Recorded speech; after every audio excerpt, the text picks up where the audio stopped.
Jane stood behind the supermarket counter, forcing a smile that no longer reached her eyes. Every day felt the same. Long hours, tired legs, and customers who spoke to her like she was nothing. Yet when people passed her by, they always looked twice. Jane was beautiful, very beautiful. Her figure was the kind people talked about in whispers, a perfect figure eight that turned heads without effort. But beauty did not pay bills. Christmas was close. The supermarket was already decorated with red and green ribbons, but Jane's heart was heavy. Her parents in the village were waiting for her call. They would soon ask, "Jane, have you sent something for Christmas?" And she had nothing. No clothes, no new hair, not even enough money to cook rice freely.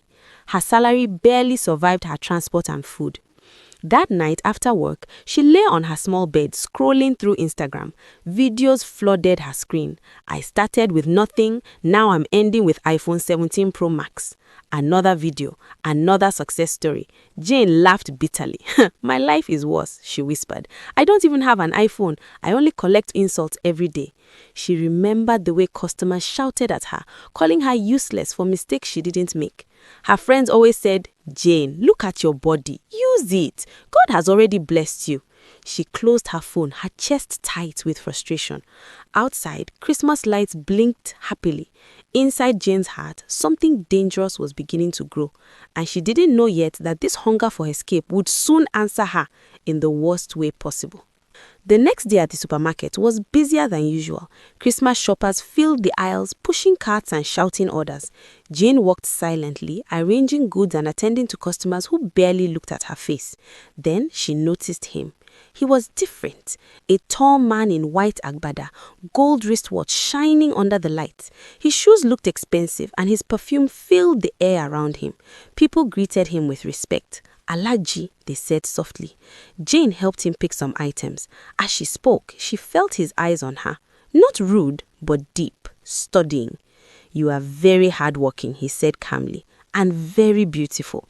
Jane felt shy. Compliments were rare these days. Before leaving, he asked, "Can I have your number? I like respectful women." Her heart beat fast. She remembered her friends' voices. "Use what you have." She gave him her number. That evening, a message came. "Good evening, my dear Jane." He spoke kindly, asked about her family, promised to help her business one day. He sent money for transport without her asking. Jane couldn't sleep. By the third day, he sent more money. By the fifth day, he said he wanted to see her outside work. Her friend screamed with excitement, "Your breakthrough has come!" But Jane noticed something strange. He never allowed video calls. He always called at odd hours, and he kept saying, "Trust me, I will change your life." That night, he sent a final message. "Come and see me tomorrow. I want to surprise you." Jane smiled, unaware that not all surprises bring joy. Jane dressed carefully the next evening. She borrowed a friend's wig and wore her best clothes. Her heart raced as she entered the Alhaji's black car. The interior smelled expensive, but the silence felt heavy. They drove far, too far. The city noise slowly disappeared. Street lights grew fewer. Jane held her bag tightly. "Alhaji, where are we going?" she asked softly.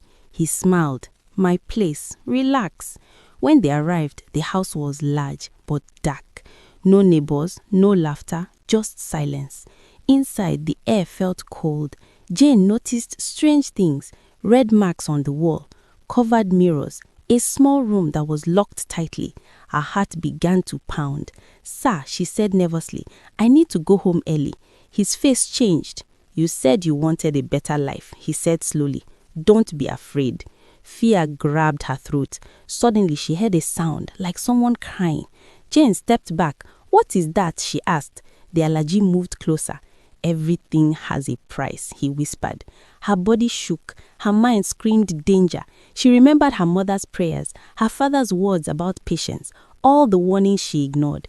Jane turned and ran toward the door, but it was locked. She banged on it, screaming. The Alhaji stood behind her, calm and smiling. "Your beauty will open many doors," he said. Jane realized the truth. She didn't meet a helper. She walked into the hands of a ritualist, and her life now hung between escape and disappearance. Jane dropped to her knees, crying and shaking. "Please," she begged. "I only want to help my parents. I don't want money again." The Alhaji watched her quietly.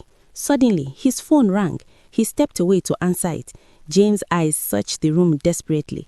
Her hands touched something under the table, a small knife. Her heart raced. When he turned back, she stood up quickly and pushed him aside, running toward a back door she hadn't noticed before. She ran barefoot into the night, thorns cutting her feet, tears blinding her eyes. She didn't stop until she collapsed by the roadside. A passing truck driver saw her and stopped. She survived. Days later, the police arrested the Alhaji. Many girls were missing. Jane was one of the lucky ones, but she was never the same. She returned to the supermarket, quieter, wiser. She cut off friends who pushed her into danger. That Christmas, she had no new clothes, but she had her life. And she sent her parents something more important, her testimony. Jane learned a painful truth. Not every rich man is a blessing. Not every shortcut leads to success. And not every trend on social media is real life. Desperation can silence wisdom. Greed can blind destiny. True progress comes with patience, dignity, and hard work. Sometimes what we are running from is smaller than what we are running into. When hunger for quick wealth speaks louder than wisdom, destiny listens and danger answers. Thanks for watching. Every story carries a lesson. Don't miss the next one. Subscribe and join our storytelling family.